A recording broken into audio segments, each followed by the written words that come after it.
Good morning. Breaking news. A Vatican spokesman says Pope John Paul II is in and out of consciousness and in very grave condition today, Saturday, April 2nd, 2005.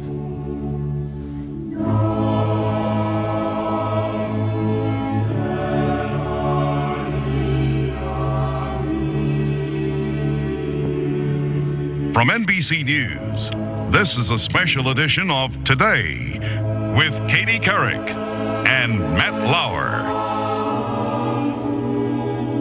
And good morning, everyone. Welcome to a special Saturday edition of Today. I'm Matt Lauer reporting live from Vatican City. Meanwhile, Katie Couric is back in New York in Studio 1A. Katie, good morning. Good to see you. Matt, good morning. Good to see you as well. Of course, the world has been watching, waiting, and most of all praying for Pope John Paul II as he clings to life. Scores of people of all faiths paying tribute to this most remarkable pontiff and most remarkable man, Matt.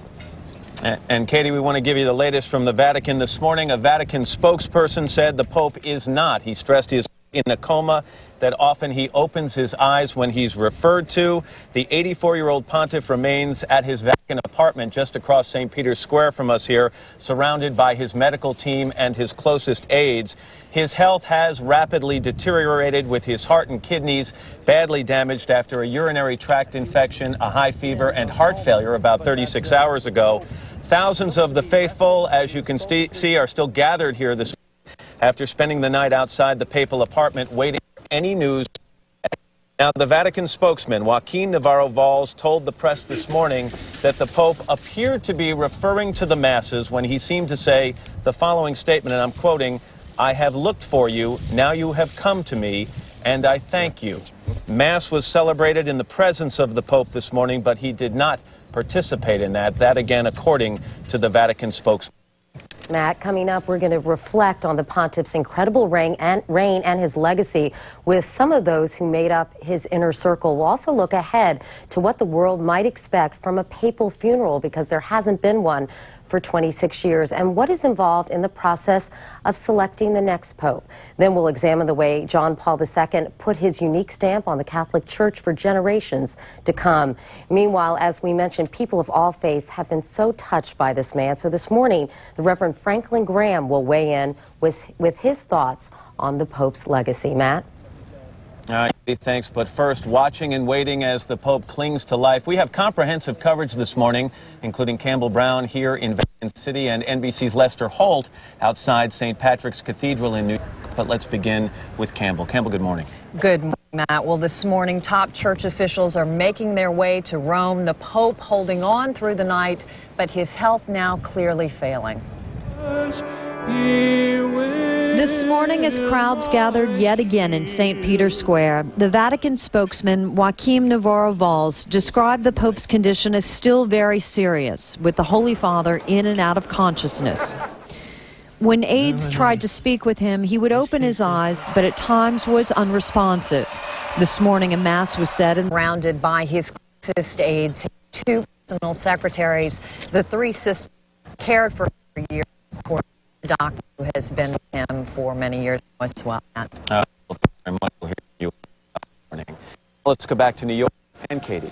All right, Matt and Campbell, thanks so much. There's an outpouring of emotion from Catholics here in the United States as well. NBC's Lester Holt is standing by at New York's famed St. Patrick's Cathedral. Lester, good morning. Katie, good morning to you. So often in times of crisis, Catholics look to Pope John Paul II for comfort and for guidance. So it's understandable that many Catholics on Friday felt a sense of lost direction as they dealt with word of his condition. So many came to places like St. Patrick's to pray for his recovery, to pray for a peaceful passage, and in many cases to pray for their own comfort as they dealt with their inevitable grief. In a long day of prayer and sadness, Pope John Paul... Katie, in about an hour, the regular Saturday morning Mass will be held here at St. Patrick's Cathedral. They again, as on Friday, expect many to come here to pray, to leave remembrances and light candles in honor of Pope John Paul II. Katie, back to you. All right, Lester, thanks so much. Now let's get the rest of the morning's top stories, and for that we turn to Ann Curry at the news desk. Ann, good morning. Welcome back, Katie. Good morning, everybody. Also in the news this morning, the autopsy of Terry Schiavo is complete, although the results won't be released for for several weeks, according to the medical examiner. Her body can now be released to her husband, Michael, who plans to cremate her remains and bury them in this Pennsylvania cemetery against her parents' wishes. This morning, a survivor was discovered in the rubble of that 8.7 earthquake that hit Indonesia 4 days ago. The man has been buried under debris on NIAS Island and was heard calling out from beneath the wreckage. Most of the at least 458 people killed in the earthquake died on NIAS Island. The FBI has found explosive materials at the former home of convicted Oklahoma City bombing co-conspirator Terry Nichols. The materials were found in a crawl space that was not searched during the original bombing investigation. Nichols is serving multiple life sentences in prison. FBI agents have seized computers from Red Lake High School in Minnesota, the site of that deadly shooting last month. They are searching for evidence of online contacts between students to see if more than one was involved. 9 people were killed by 16-year-old Jeff Weiss, who later committed suicide. The man charged with killing 9-year-old Jessica Lunsford now faces charges that could give him the death penalty. John Cooey was indicted Friday on first-degree murder, kidnapping, and sexual battery charges. Jessica disappeared from her Florida home in February. At least 100 volunteers signed up to patrol a stretch of the U.S.-Mexican border in Arizona. They are part of the Minuteman Project, aimed at alerting federal officials to illegal border activities. However, some law enforcement agencies are worried about vigilante violence. And Frank Perdue, the man who built one of the world's largest chicken companies, has died. Perdue starred in commercials for the brand, famously telling viewers, "It takes a tough man to make a tender chicken." He passed away at his home in Maryland. He was 84 years old. That is the latest from the news desk. It is now time to go back to Katie and Al this morning. All right, Ann, thanks so much. And we have a check of the weather from Mr. Roker, who's also back from taking some time off. That's right. Good to see you, Al. Good to see you, Katie. And I wish we had some better weather for the Northeast. A big portion of the country suffering from a lot of wet weather, from Chicago, St. Louis, into New York, Washington, on up later into Boston. Heavy rain, part of a big storm system. And we're talking big rainfall amounts. Take a look. Some areas, 4 to 5 inches of rain in northwestern New Jersey. And that heavy rain extends all the way up into Boston. Airport delays, obviously, are going to be part of the problem. You can see a lot of wet weather in the Pacific Northwest today where they need the rain. Sunshine continues in the Southwest on into Southern California. That's what's going on around the country. Here's what's happening in your neck of the woods. Over some areas in the Northeast could pick up more than 5 inches of rain. We'll have more a little bit later. Katie? All right, Al, thank you so much. Father Anthony Figueiredo is fortunate enough to know the Pope as few others have. He served as one of the John Paul II's personal assistants from 1996 until 2001. Father Figueiredo, good morning. Good morning, Katie. Nice to see you. Thank you. You know, I read some of the things that you had to figure. There were many gestures that he made to me personally that really encouraged me and consoled me in my priesthood. Like what? For example, I always know that he was suffering personally during all of these years. Thank you. As we mentioned, Pope John Paul II is the first non-Italian pope to reign over the Holy See in nearly 500 years. The Pope is a proud son of Poland, and people there are being especially hard hit by this struggle for life. NBC's Kelly O'Donnell is in Krakow with more. Kelly, good morning. Good morning. The affection for this son of Poland runs especially deep here. Before the world knew him as John Paul, he was their archbishop, the one who baptized their children, blessed their homeland. For more than a quarter century, and now especially in this time of sadness, they again share him with the world. Here in Krakow's Old Market Square, the bells of the church behind me are expected to ring, along with church bells across Poland at a time when the Pope's passing is at some point announced. That will be just one more gesture to honor the man who shares their homeland as well as their faith. Katie? Kelly O'Donnell. Kelly, thank you so much. During his 26th-year papacy, Pope John Paul II traveled more than any other pope in history, visiting every continent except Antarctic. NBC's Kevin Tibbles traces his journeys. For the man known as the People's Pope, it became a trademark recognized around the world. Pope John Paul II kneeling to kiss the ground as he arrived at yet another of his many destinations. It seemed there was no place on earth he didn't at least try to visit personally, taking his message to more corners of the globe than any religious leader before. American journalist Victor Simpson has covered more papal trips than anyone else. I think the people's pope refers to a man who wants to meet his people, meet his flock. Even when failing health might have kept him from traveling, the pontiff insisted on going anyway. Another few steps.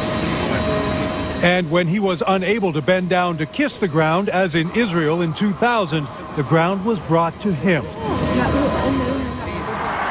For this pope, travel was a personal pilgrimage.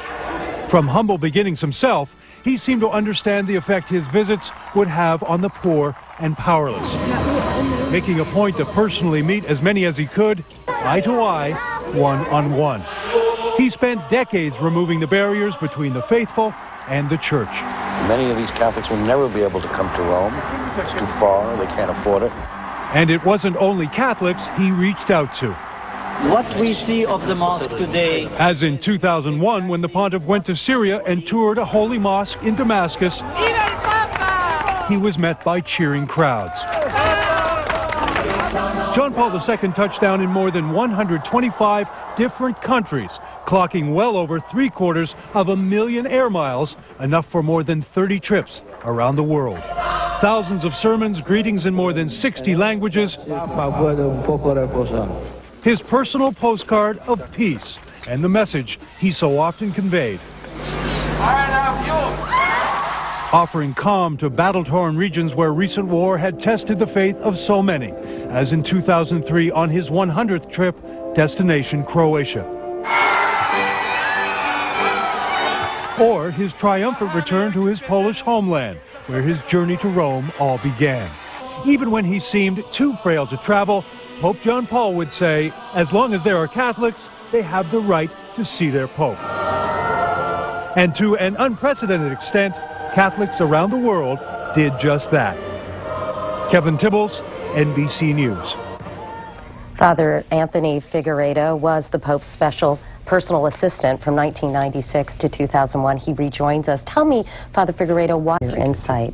We appreciate it. And we'll have much more on the Pope's health crisis from Vatican City and New York in just a moment.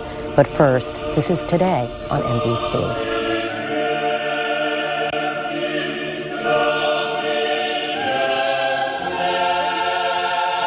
Monday.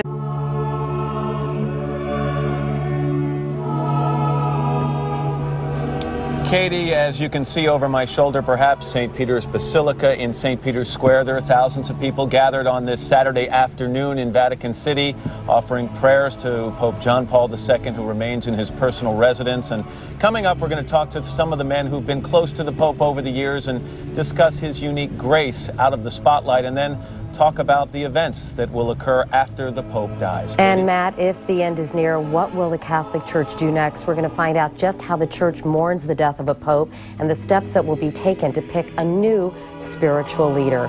We have much more from the Vatican and New York, but first these messages and your local news.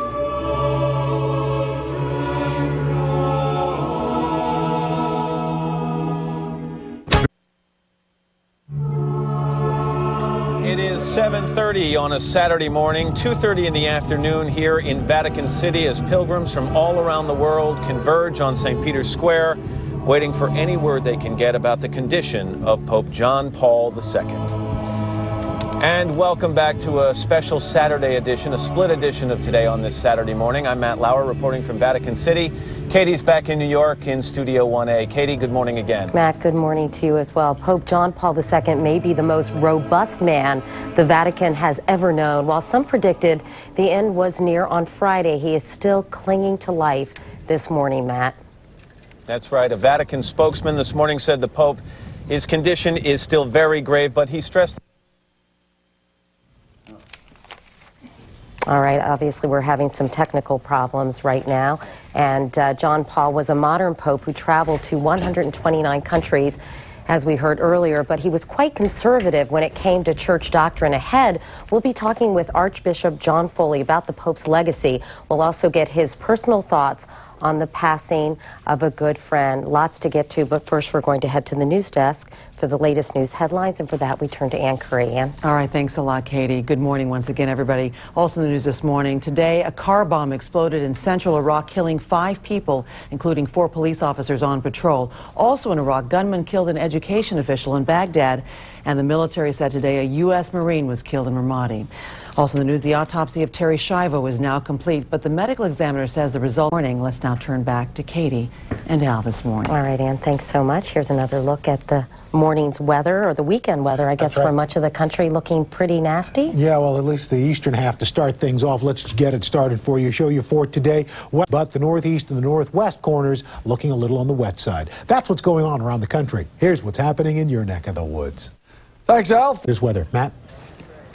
All right, Al, thank you very much. Even though Pope John Paul II's time on this earth seems to be drawing to a close, his impact will be felt in the Catholic Church and all around the world for some time to come. We're joined this morning by Archbishop Michael Miller, who's been kind to share some time with us over the last several days. Good to see you again. Good to see you, Matt. Talk to me a little bit about this Mass that would have been said at the Pope's bedside this morning. We say he participated in the Mass but didn't celebrate the Mass. He didn't probably concelebrate because of his medical condition, but it's as throughout his priestly life that he celebrated the Eucharist every day, the sacrifice of Christ, so it would be a deep participation, even if not concelebrating. The events of the last 24 hours have been an emotional roller coaster, and you and I were sitting here together last night after dark in Vatican City as it seemed the floodgates opened, and tens of thousands of people moved into St. Peter's Square to look up at the papal apartment and say silent prayers, and then were called to the front by St. Peter's Basilica to say the Rosary. What were your thoughts as you were watching that? It was wonderful to see. Morning.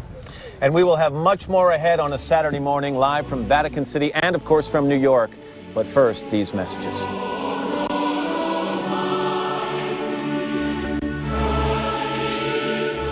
My view. 7:39 with more of our special coverage of Pope John Paul II's very grave health struggles. Archbishop John Foley is a top Vatican official and a close friend of the Pope.